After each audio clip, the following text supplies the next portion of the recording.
வணக்கம் chef Vaithi, welcome back to chef Vaithi's kitchen. சமையலுடன் நான் நீங்கள் பார்க்க போகிற ரெசிபி பார்த்தீங்கன்னா முருங்கைக்காய் மசாலா பார்க்க போகிறோம். அந்த முருங்கைக்காய் மசாலாவில் குறிப்பிட்டு பார்த்தீங்கன்னா உளுந்தம்பருப்பு, கடலை பருப்பு, துவரம்பருப்பு, காஞ்ச மிளகாய், சீரகம் இதெல்லாம் ஆட் பண்ணி ஒரு பொடி ரெடி பண்ணி அதில் மிக்ஸ் பண்ண போகிறோம். வாங்க எப்படி செய்து பார்க்கலாம், வீடியோக்குள்ளே போகலாம்.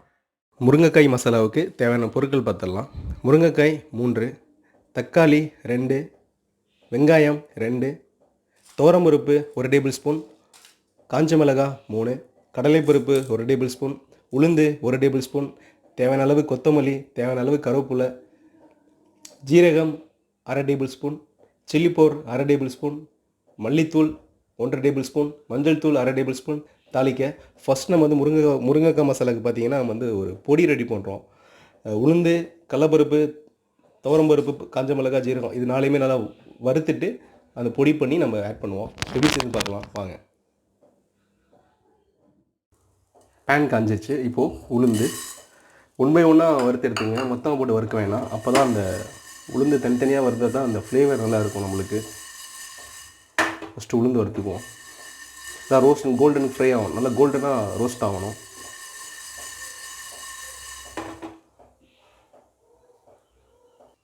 உளுந்து நல்லாவே வறுந்துருச்சு. நல்லா கலர் இந்த கலரில் வரணும். இது ஒரு பவுலில் ஊற்றிக்கலாம். இப்போ கடலைப்பருப்பு நான் ஏன் இது எல்லாமே நான் தனித்தனியாக வறுக்கிறேன் அப்படின்னா, எல்லாமே ஒரு டைமிங் இருக்குது. கடலைப்பருப்பு ஒரு கொஞ்சம் சீக்கிரம் வறுக்கலாம். உளுந்து வந்து சில கொஞ்சம் லேட் ஆகும். இதுக்காண்டி எல்லாமே ஒரே ஈவனாக வறுத்துருந்தோம்னா அந்த ஃப்ளேவர் கிடைக்கும்.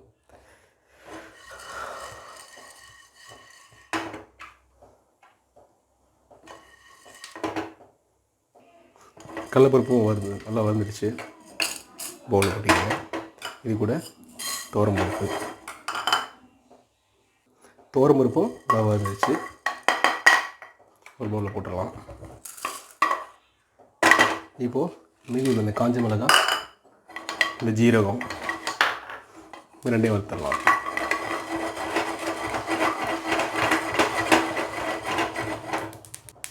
இதுவும் ஓகே வந்துச்சு.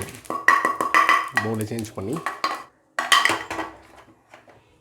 இப்போது இந்த பருப்பொடி கொஞ்சம் ஆறின பிறகு இதை வந்து நீங்கள் நல்லா பொடி பண்ணிடுங்க.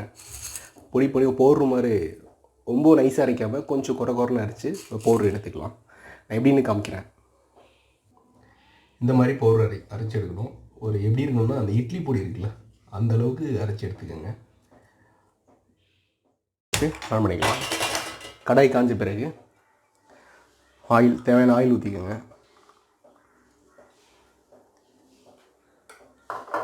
ஆயில் காஞ்ச பிறகு ஆயில் நல்லா காஞ்சிடுச்சு. இப்போ அந்த கடுகு உளுந்து பருப்பு இது பொரிஞ்ச உடனே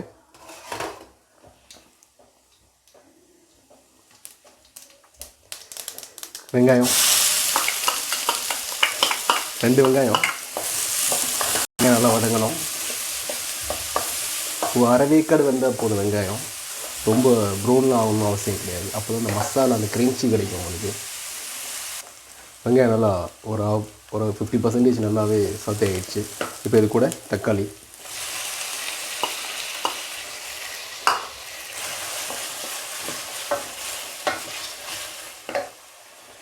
கூட கருவேப்பிலை, தேவையான அளவு உப்பு. தக்காளி நல்லா வதங்கணும்.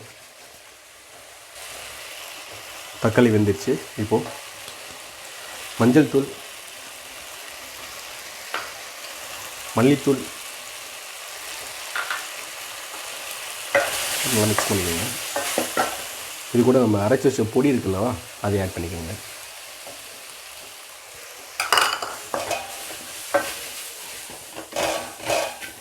இப்போ மிளகாயத்தில் வந்து நான் ஆட் பண்ணல. ஏன்னா இப்போ ஏற்கனவே இதில் 3 பட்டை மிளகாய் ஆட் பண்ணியிருக்கோம். அதனால இந்த ஸ்பைசஸ் நம்மளுக்கு கிடைக்கும். அப்படி பத்தாத பட்சத்தில் நீங்கள் மிளகாயத்தில் ஆட் பண்ணிக்கலாம். இப்போது இது கூட முருங்கைக்காய்,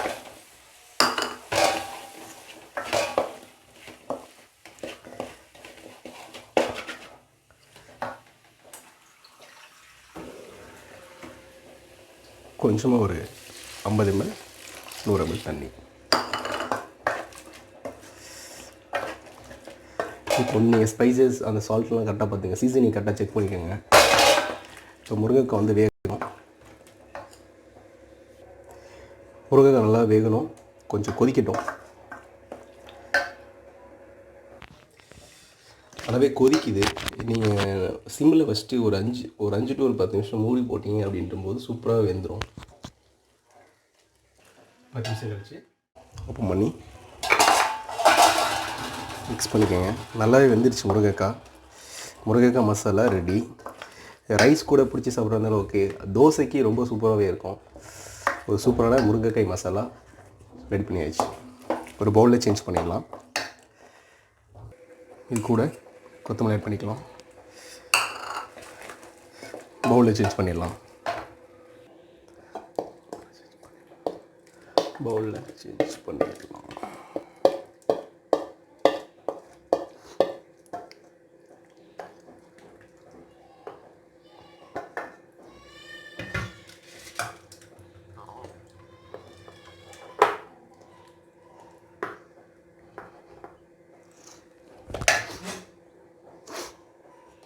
மேலே கொஞ்சமாக கொத்தமல்லி.